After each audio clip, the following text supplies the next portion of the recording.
Genèse chapitre 4, dit comme ça. Verset 1. Adam connut Ève. Regardez bien. Adam connut Ève, sa femme. Elle conçut. Et enfanta Caïn. Et elle dit, j'ai formé un homme avec l'aide de l'Éternel. Elle enfanta encore son frère Abel. Abel fut berger. Et Caïn fut laboureur. Au bout de quelque temps, la Bible ne dit pas combien de temps, la Bible à peine dit, au bout de quelque temps, Caïn fit à l'Éternel, qu'est-ce qu'il a fait à l'Éternel? Une offrande, c'est bien ça? Des fruits de la terre. Il a fait une offrande des fruits de la terre. Verset 4. Et Abel, de son côté, on fit une des premiers-nés de son troupeau et de leur graisse. L'Éternel porta un regard favorable sur Abel et sur son offrande. Mais il ne porta pas un regard favorable sur Caïn et sur son offrande. Et Caïn fut très irrité et son visage fut abattu. Et l'Éternel dit à Caïn, pourquoi es-tu irrité? Et pourquoi ton visage est-il abattu? Certainement, si tu agis bien, tu relèveras ton visage. Et si tu agis mal, le péché se couche à la porte et ses désirs se portent vers toi. Mais toi, domine sur lui. Caïn et Abel, ils typifient les deux genres de chrétiens que nous avons à l'Église.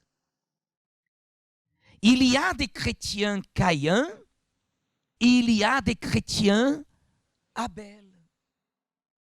Tous les deux, et premièrement même Caïn, il se s'est mis en route pour faire des offrandes à l'Éternel. Et par la suite, Abel. Mais la Bible parle que l'Éternel n'a pas été favorable à Caïn et ensuite à son offrande, mais qu'il a été favorable à Abel et à son offrande. C'est là que vous comprenez que toute chose que nous faisons devant Dieu, tout ce que nous pouvons faire devant Dieu n'a aucune valeur si tout d'abord la personne, elle n'est pas devant Dieu ce qu'elle fait. Mais la différence que Dieu a vue n'a pas été ni dans les fruits de la terre et ni dans l'agneau. La différence que Dieu a vue était en Caïn et était en Abel. L'offrande n'est pas ce que vous donnez. L'offrande, c'est ce que vous êtes. La personne vient à l'église chercher Dieu et elle dort dans l'église.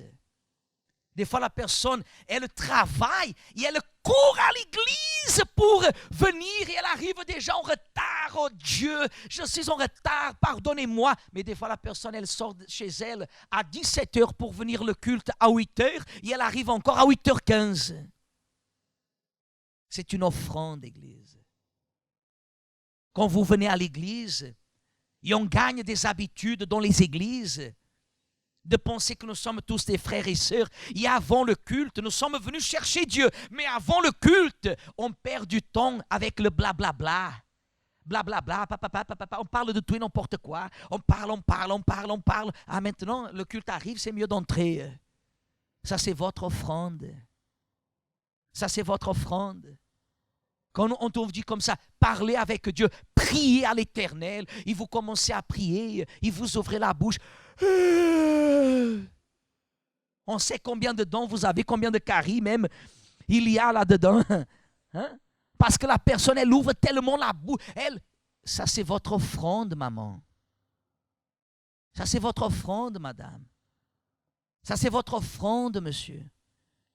Votre comportement, votre attitude. Analysez comment est votre offrande, Église.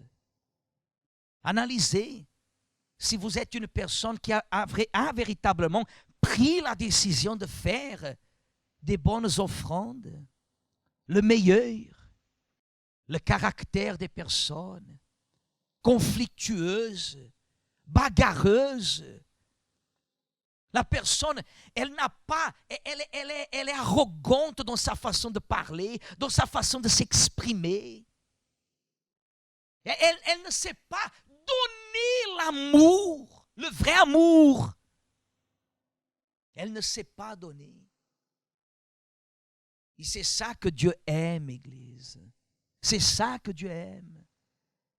C'est que ce que vous fassiez, ce que je fasse, vienne à produire une bonne odeur. Faites attention, Église. Être ici ce matin ne veut rien dire. Être ici ce matin ne veut rien dire. Analysez votre offrande, madame. Analysez votre offrande, monsieur. Analysez vos voisins qui vous critiquent à cause de votre foi, mais pas à cause de votre comportement. La famille qui parle à cause de votre foi, mais ne parle pas à cause de votre comportement. Vous êtes Abel ou Caïn. Vous êtes Caïn ou Abel.